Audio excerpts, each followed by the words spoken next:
Hey y'all, it's Piping Artist Steph. I'm going to feed my starter. It should be a relatively quick, simple video. I've already got 2 types of bread started, and I have a tiny bit of my sourdough starter, and I'm going to feed that, and that's all this video is me feeding my starter. So enjoy. Feel the rain reminding me in the eye of the storm. Alright guys, this is my Oxo. I'll show you. This is my Oxo Scale. You can find all different kinds of scales all over the place. So I'm going to let this zero out. I'm going to put a clean jar on there. And I'm going to zero out again because I don't want the weight of the jar with how much I have left. See, I have very little amount of sourdough left. And the story goes about this sourdough is that the 100-plus-year-old sourdough. My neighbors are from the Netherlands, and the lady, her husband, works with some other folks from the Netherlands. Out here in Houston, we have people from all over the world, mostly oil field, but some other fields as well, including medical. But they're in this particular family is in oil field work. So her boss, or her husband's boss, gave the starter to him. It was a rye starter, and she gifted it to me several months ago. I'm not exactly sure, maybe last summer. And I have been baking like a fiend. So I'm going to take my starter. Let's see if you guys can see that. I'm going to use a rubber spatula, and I'm going to measure how much starter I have.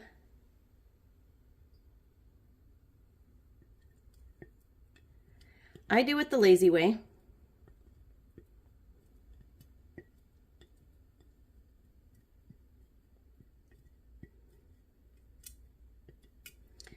I had a whole bunch. I actually had 2 jars, but I just used 16 ounces or 1 pound of my starter. So all I have left is what's in this jar.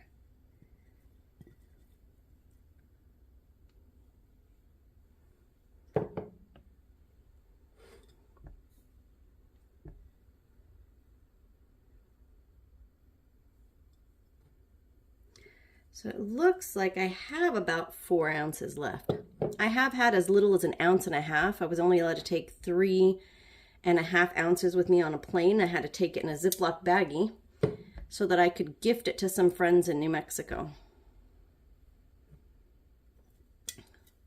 So even if you only have about 1.5 ounces, you can make your starter grow. All right, so this, I'm not going to worry about scraping that too much because I have well over 1.5 ounces.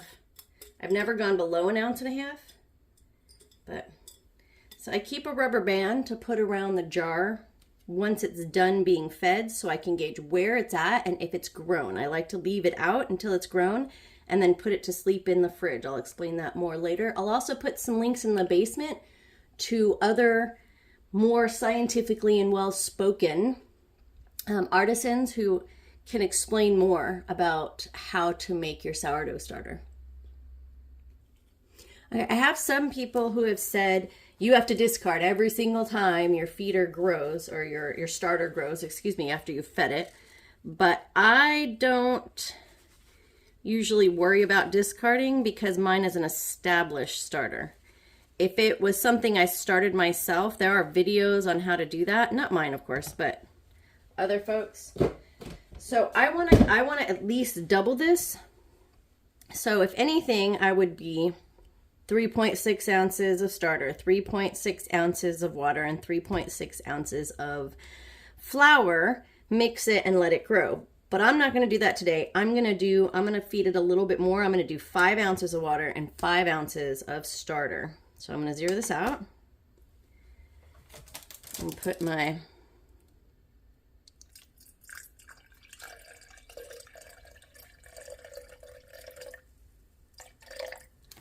slightly more than 5, but that's okay.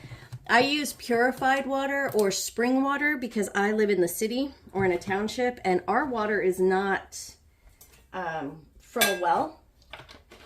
So it has a lot of chemicals when they go to treat the water. Sometimes they put chlorine or types of different chemicals in there to clean the water. So I do not use city water because I've had issue, and I know others too have had issue with their starter not growing. If you see here, I'm just using one of my wooden chopsticks.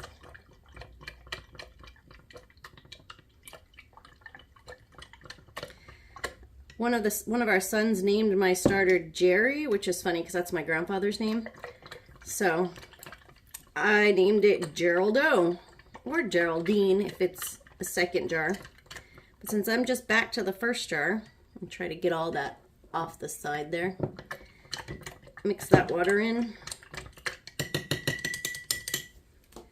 All right, and the reason I measure on a scale as opposed to just using measuring cups is because you never know if your flour has been sitting for a while, it has been packed down. So I'm just going to use a small 1/4 cup to pour it in the jar, but I'm only going to go to about 5.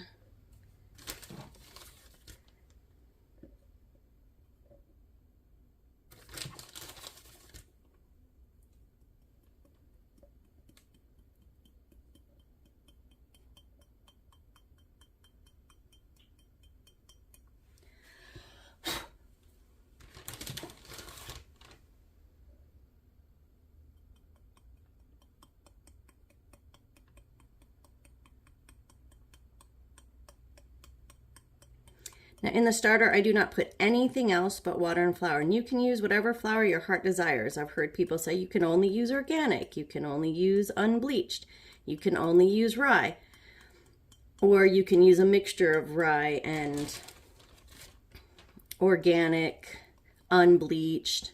But I've used all different kinds of flours because there were times I wasn't able to, when I was feeding a starter that I was gifting, there were times I wasn't able to get to the store where they sold anything organic. So I just used regular unbleached flour and it worked.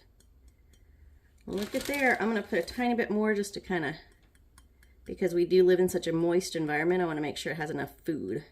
My little yeast babies. All right. Then I want to mix all this together and I'll show you the consistency after I mix it.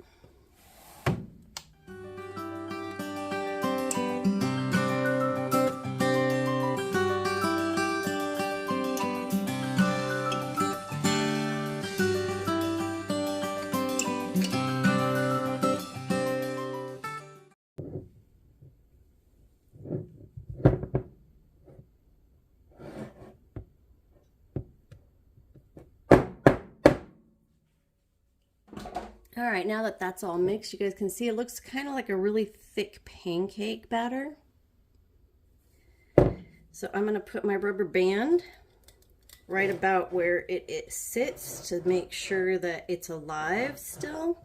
So once all the yeast babies in there start eating and drinking, it should grow anywhere from 4 to 24, I mean, even 48 hours during colder times. So there's my starter. I'm going to put a little jar bonnet on top so it still gets air in there, but nothing else gets in. And I will come back in about 4 to 8 hours and show you guys how much it's grown and then tell you what else I do. All right, just real quick, I think I forgot to tell you, I always put it in a place out of the sun where it's warm. I have my ice machine here, and when it's running, it shoots off a lot of hot air on the sides, on the vents. Shoots out some hot air, so this area in my corner actually stays pretty warm. You want it to stay between 60 and 80 degrees. You don't want to get more than that because it'll either get too firm or it won't grow. If it's colder, it won't grow. If it's too warm, well, you might kill it. So you can keep it cold after it's been fed and shown some growth so you know it's alive. And then we'll come back to that and I'll explain all that once it's grown. I can honestly say I've never had this happen to me. So apparently overnight it grew so much that it spilled over and knocked the top off. That's hilarious. So you can see it grew, it's bubbly, it's nice and active. So I'm going to clean up this mess and put it in the fridge and put it to bed.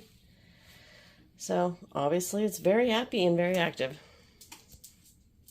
All right, and that's how you feed your starter. Put it in a bigger jar though. I can feel the rain reminding me in the eye of the storm.